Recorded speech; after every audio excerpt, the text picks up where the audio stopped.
Olá, amigos! Que bom que estamos juntos mais uma vez para mais um tempinho de reflexão e estudo do livro Boa Nova, de Humberto de Campos, a psicografia de Francisco Cândido Xavier.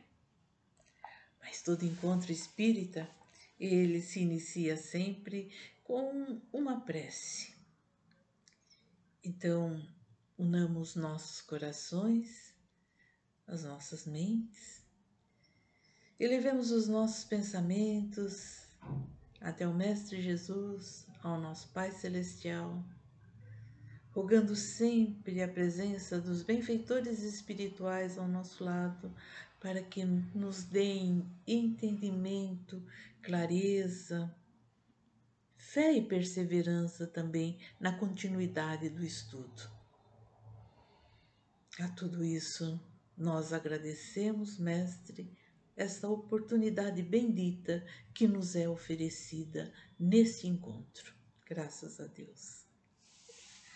Que bom que estamos juntos, retornando ao estudo do capítulo 5º do livro Boa Nova, cujo título é Os Discípulos. E no estudo anterior que nós fizemos, nós elencamos os 12 apóstolos. Estão lembrados dos 12? Vou repetir, hein? Pedro, André, Tiago, João, Felipe, Bartolomeu, Tomé, Mateus, Tiago, Judas, Simão e Judas Iscariotes. Só para lembrar, né? Porque de vez em quando a gente fica contando, qual eram os 12 mesmo? Não é verdade? Eu não sei vocês, mas eu sou assim, falando, mas tá faltando um, tá faltando um. Tá? Então, vamos nos lembrar desses 12 primeiros, né? Que responderam positivamente ao chamado do Mestre Jesus para um trabalho imenso e que mudou a história da humanidade, na verdade, né?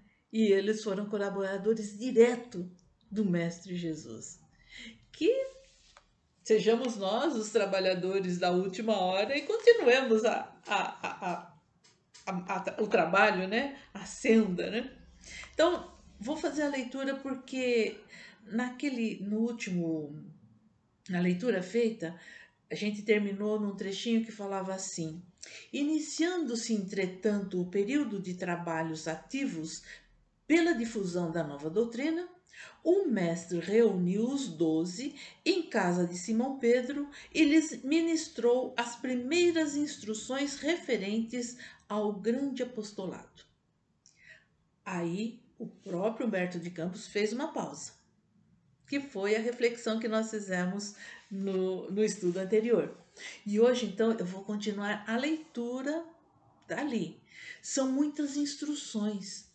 E na medida em que nós formos lendo, eu vou fazendo umas paradinhas para que a gente repense cada uma delas. Mas não serão todas em que eu pararei. Pararei em algumas em que eu senti que há uma possibilidade de uma conversa sobre esse trecho. Mas vou ler todo o trecho para que nós tenhamos a mensagem de Humberto de Campos tal qual ele passou, tá bom? Então vamos lá.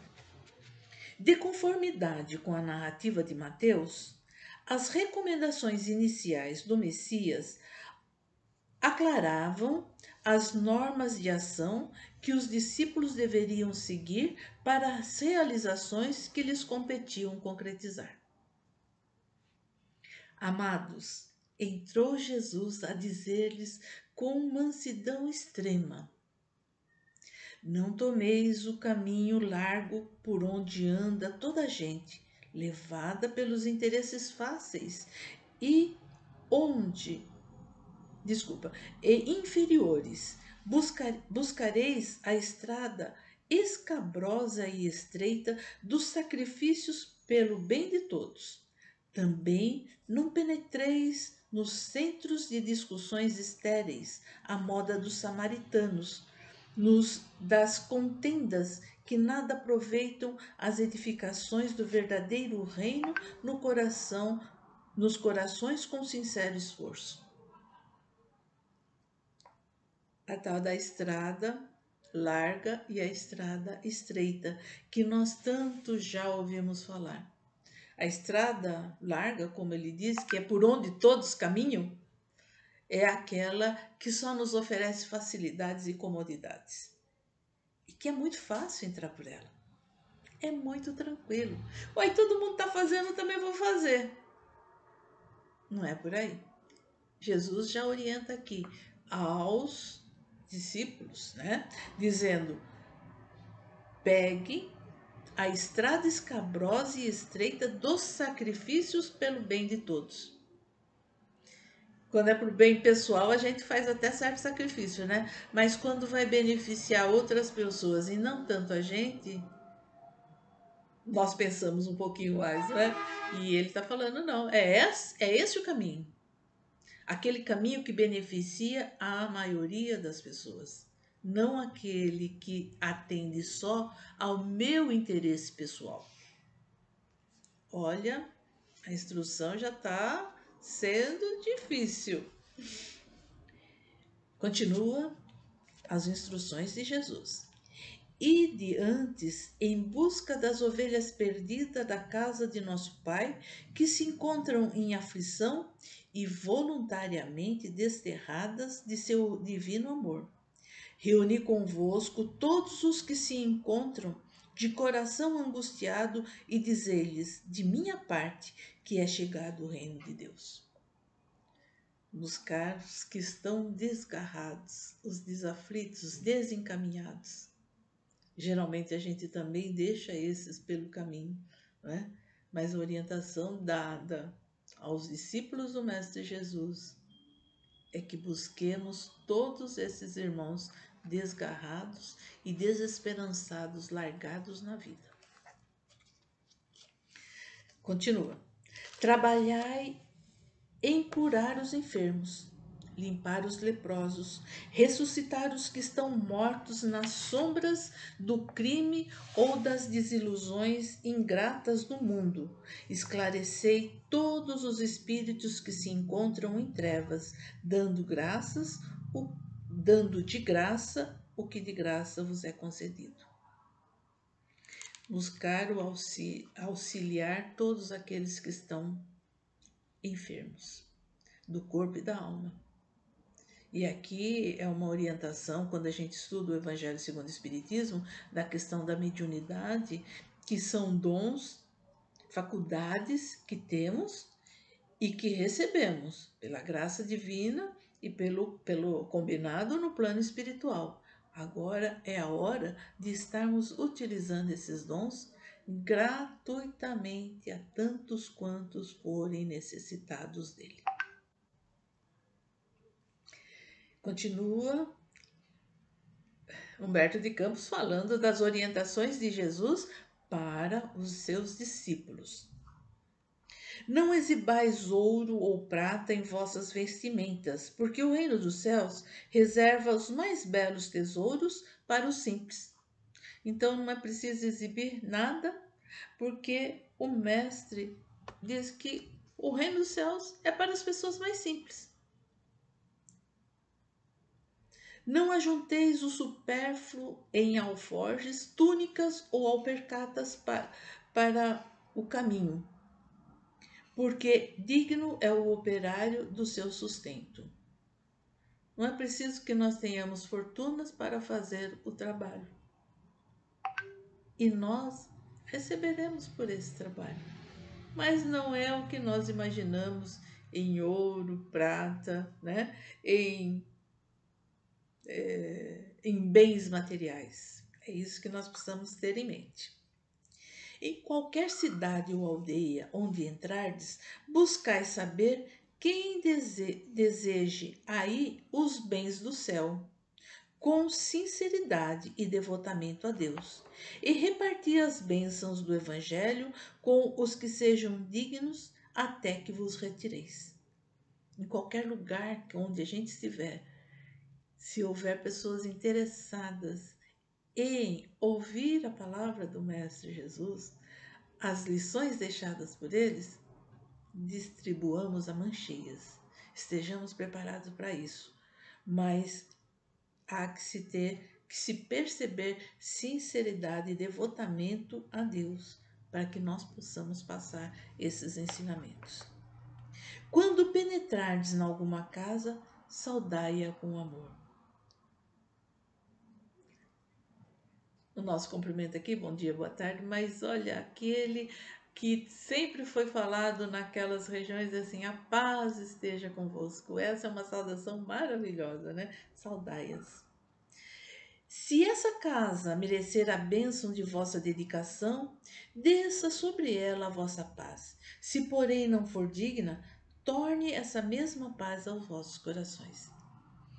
Sentiu que dá para lançar bênçãos nessa casa? Abençoe. Traga luz para esse local. Caso as pessoas sejam refratárias,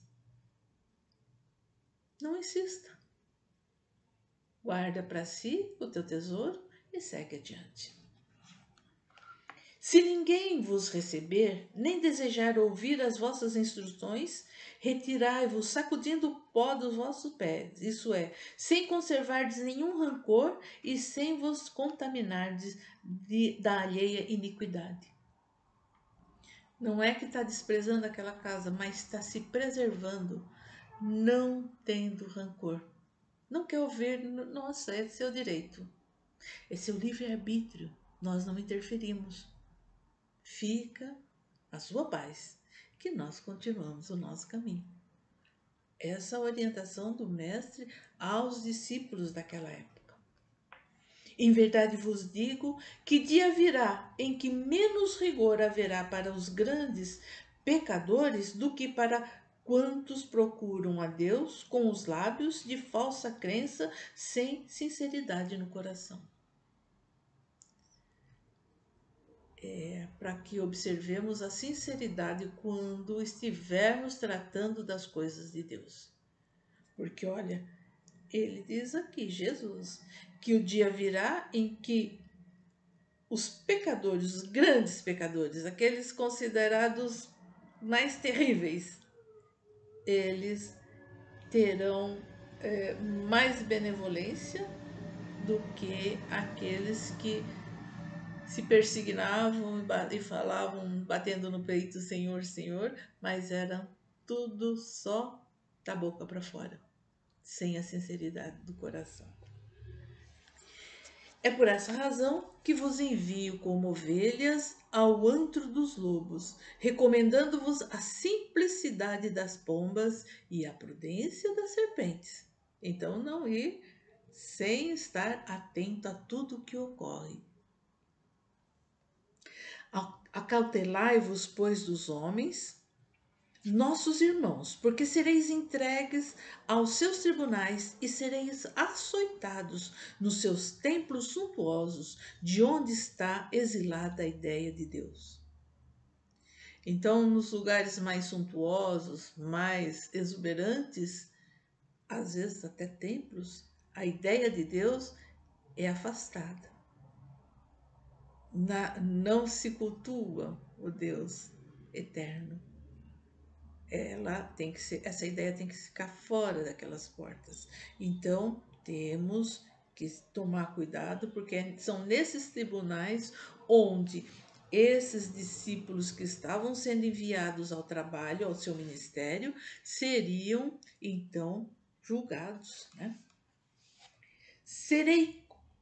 Sereis conduzidos como réus à presença de governadores e reis, de tiranos e descrentes, a fim de testemunhardes a minha causa. É aquela coisa, todos aqueles que seguiam Jesus iriam sofrer, como bem sofreram, nós sabemos, perseguições das mais cruéis diante de todos. Mas, nos dias dolorosos da humilhação, não vos dê cuidado como a vez de falar, porque minha palavra estará convosco e sereis inspirados quanto ao que houverdes de dizer. aqui é uma profecia de Jesus para os seus discípulos. Quando ele fala assim, não se preocupe com o que vocês têm que dizer, porque a minha palavra estará convosco e sereis inspirados. O que é inspiração? Que nós sabemos. Inspiração são aqueles benfeitores espirituais que nos passam, inspiram a palavra mais adequada para aquele momento, e é um ato mediúnico. Então, não se preocupe com o que haveis de dizer, porque estarei convosco.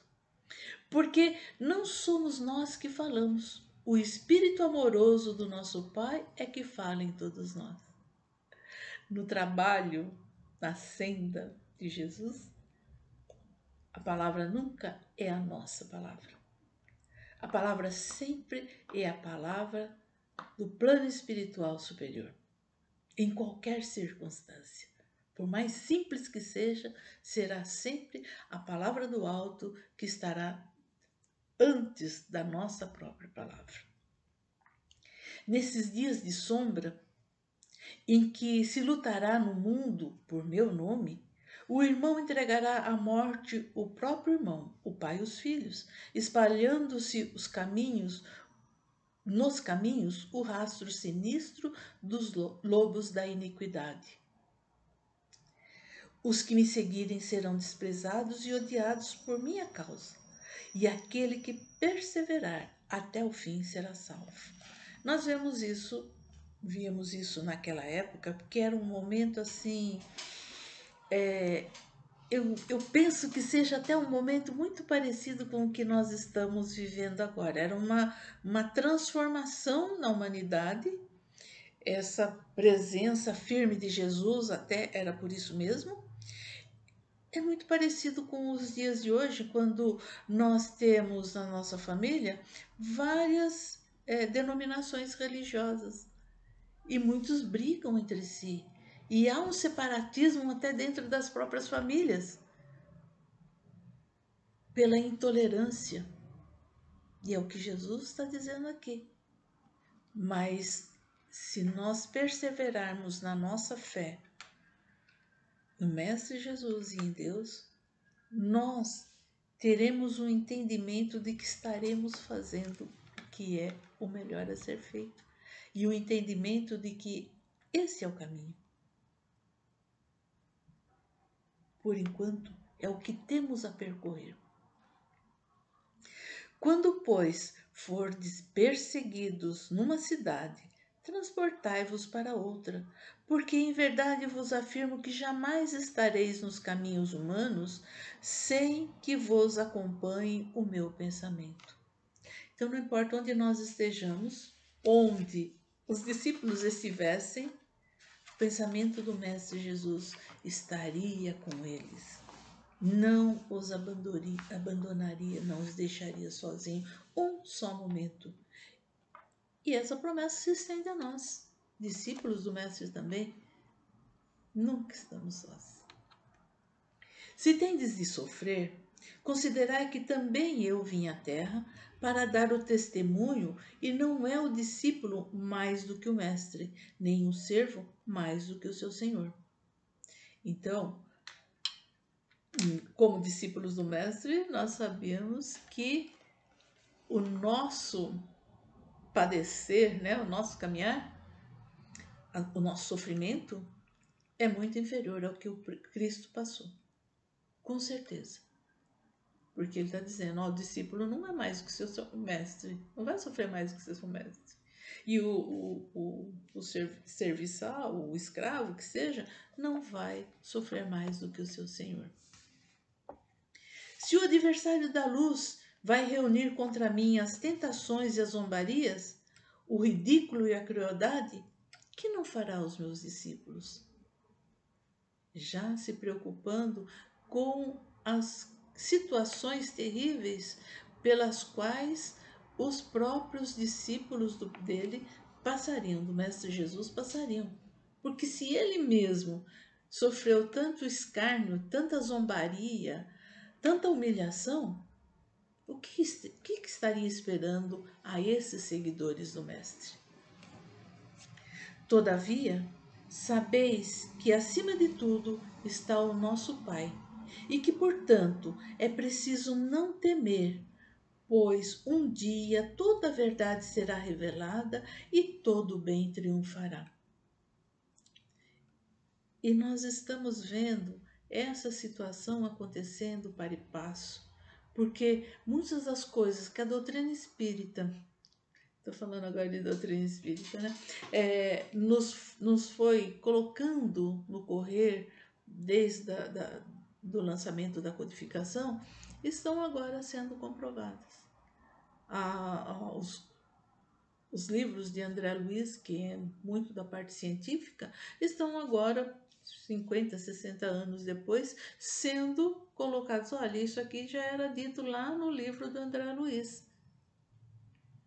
Para que a gente preste atenção, né?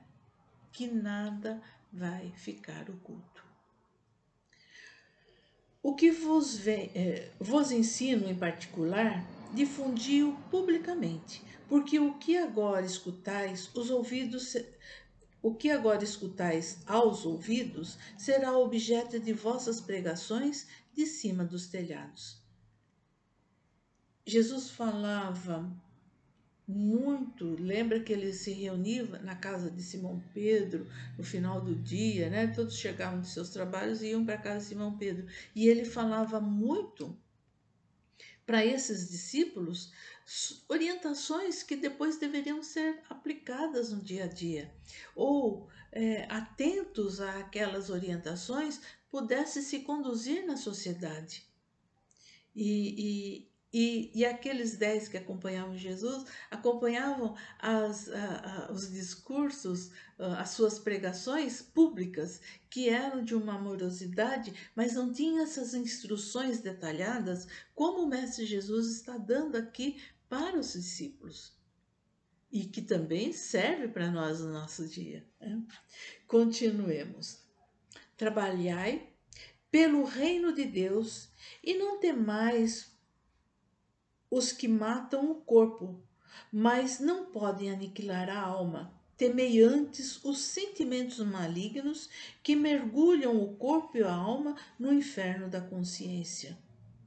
Então, quando Jesus vem, ele traz a ideia dessa questão do ser espiritual que somos, e ele, não com essas palavras, mas em outra, de uma forma ou de outra, ele estava dizendo para que a gente não se preocupasse tanto com os bens materiais, porque esses bens materiais eram as questões que nos imantavam a questão da terra, daquilo que é perecível. E no reino dos céus, e no reino que ele estava trazendo e mostrando para nós, só adentra aquilo que é imperecível. Então, nada de material ultrapassa as alfândegas do reino dos céus. Elas ficam aqui. O nosso próprio corpo é matéria, ele fica no planeta Terra. Quando passamos para outra dimensão, vamos só com a nossa essência. Os valores que cultivamos nos nossos dia a dias. Então, tomar cuidado com os sentimentos malignos que mergulham, muitas vezes, o corpo e a alma no inferno da consciência. Os sentimentos que nós tenhamos devem ser purificados, burilados. E à medida que nós tivermos, puxa, mas que para, não fala essa palavra, não tenha raiva nem mágoa, porque isso não envenena o outro, envenena você mesmo.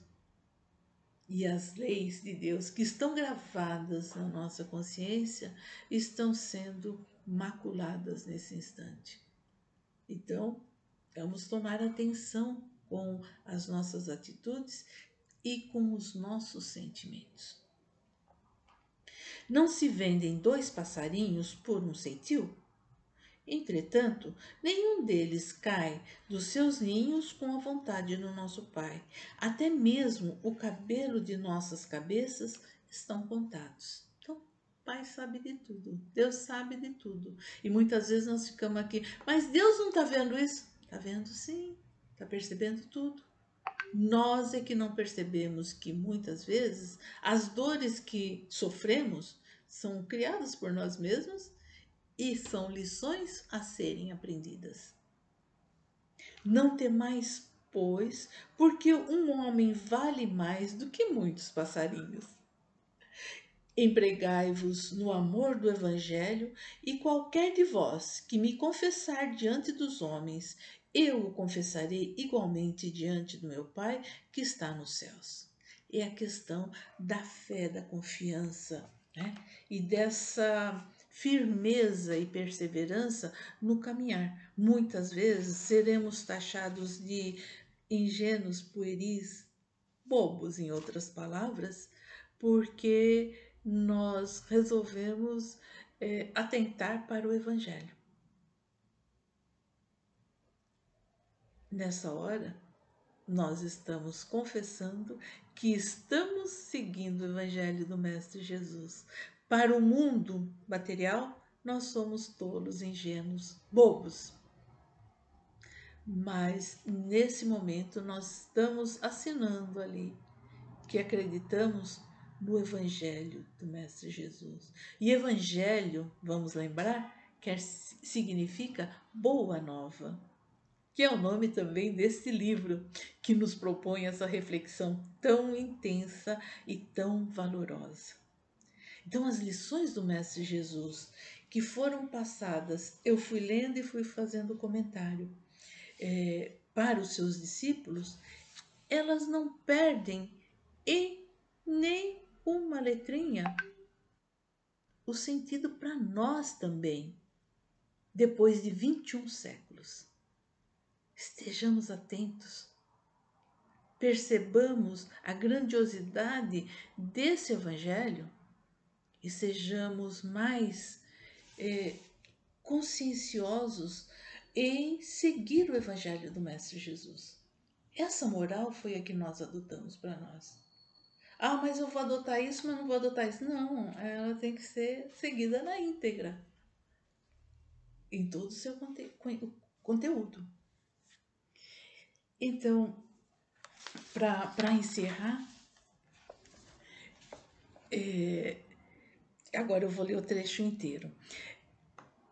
Humberto de Campos nos diz o seguinte: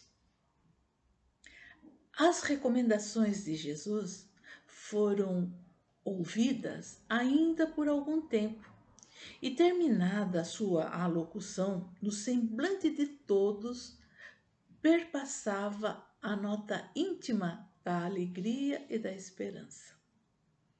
Os apóstolos criam contemplar o glorioso porvir do Evangelho do Reino e estremeciam de júbilo em seus corações. E foi quando Judas Iscariotes, como que despertando antes de todos os companheiros daquelas profundas emoções de encantamento, se adiantou para o Mestre, para o Messias, declarando em termos respeitosos e resolutos: Senhor, os vossos planos são justos e preciosos. Entretanto, é razoável considerarmos que nada podemos edificar sem a contribuição de algum dinheiro. Jesus contemplou serenamente e redarguiu: será que Deus precisou das riquezas precárias para construir as belezas do mundo? Em mãos que saibam dominá-lo, o dinheiro é um instrumento útil. Mas nunca será tudo, porque acima dos tesouros perecíveis está o amor com os seus infinitos recursos. Em meio da surpresa geral, Jesus, de uma pausa, continuou: no entanto, Judas, embora eu não tenha qualquer moeda do mundo, Não posso desprezar o primeiro alvitre dos que contribuirão comigo para a edificação do reino de meu Pai no espírito das criaturas. Põe em prática a tua lembrança, mas tem cuidado com a tentação das posses materiais. Organiza a tua bolsa de cooperação e guarda-a contigo. Nunca, porém, procures o que ultrapasse o necessário. Ali mesmo, pretextando a necessidade de incentivar os movimentos iniciais da grande causa, o filho de Iscariotes fez a primeira coleta entre os discípulos. Todas as possibilidades eram mínimas, mas alguns pobres denários foram recolhidos com interesse. O mestre observava a execução daquela primeira providência com um sorriso cheio de apreensões, enquanto Judas guardava cuidadosamente o fruto modesto de sua lembrança material. Em seguida, apresentando a Jesus a bolsa minúscula, que se perdia das dobras da sua túnica, exclamou satisfeito: Senhor, a bolsa é pequenina, mas constitui o primeiro passo para que se possa realizar alguma coisa. Jesus fitou serenamente e retrucou em tom profético: Sim, Judas, a bolsa é pequenina. Contudo, permita a Deus que nunca sucumbas a seu peso.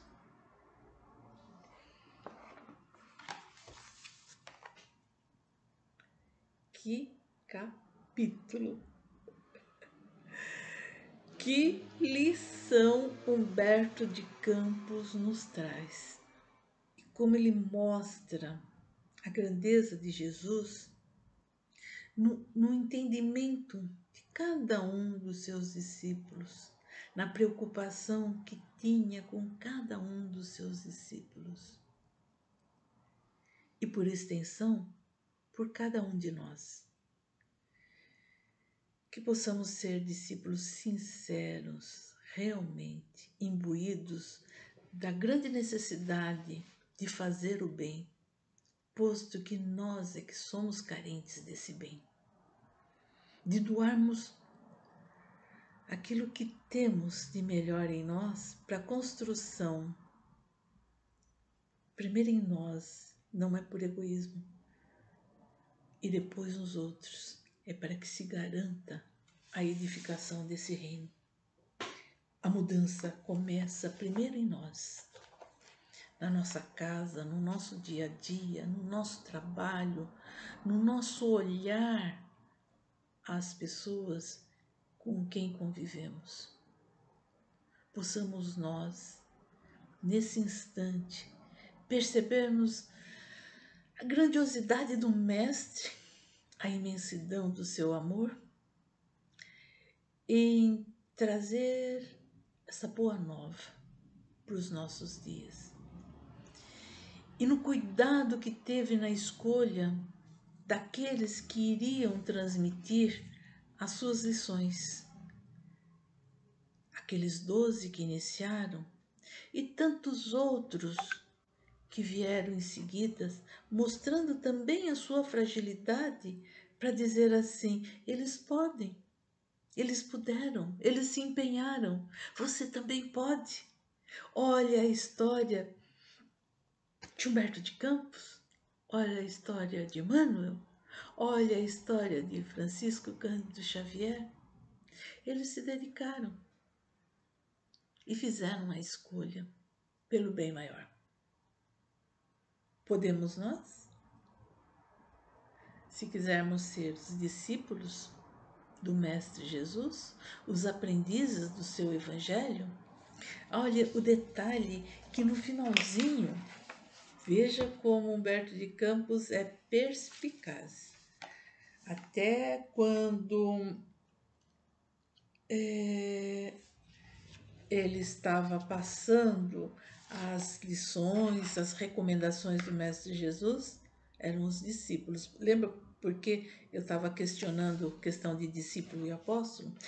Agora aqui, quando Jesus passa as instruções e já está liberando esses discípulos para o trabalho, olha a frase que Humberto de Campos, praticamente no finalzinho do capítulo, nos apresenta. Os apóstolos criam contemplar o glorioso porvir do Evangelho do Reino e estremeciam de júbilo de seus corações. A grandeza na escolha, como eu estava dizendo, desses luminares que vêm clarear o nosso caminho. A sutileza, como Humberto de Campos utilizou as palavras e vai utilizando ainda no decorrer do livro, nos capítulos seguintes, para nos ajudar a entender o caminhar da humanidade. Possamos nós segui-los com pureza do coração, com sinceridade, com uma fé firme, raciocinada. E nesse instante a gente vai encerrando a nossa reflexão de hoje, terminando o 5º capítulo do livro da Boa Nova. E agradecendo a todos os benfeitores, né, que nos conduziram até aqui. Mas não podemos deixar de orar então um pouquinho por aqueles que estão mais necessitados do que nós. Pai de misericórdia e bondade, olha por esse povo que caminha pelo planeta Terra peregrino e ainda confiantes nas vossas promessas, Senhor. Ampara-nos, dê-nos o caminho reto e seguro, para que possamos auxiliar todos aqueles que estão mais necessitados do que nós. Que possamos agradecer a vida de todos aqueles que colocam obstáculos nos nossos dias, porque esses obstáculos são as lições que devemos aprender. Saibamos aproveitá-las a cada instante. Abençoa-nos, Senhor, o Brasil, as terras do Brasil e o seu povo, para que nós possamos seguir realmente sendo a pátria do Evangelho e o coração do mundo. Dá-nos o discernimento de fazermos a escolha certa todos os dias. Graças a Deus e graças a Jesus, que possamos permanecer com a luz do Mestre Jesus nas nossas vidas, nos nossos lares, nos nossos labores e com os nossos amores. Fiquem na paz do Mestre Jesus.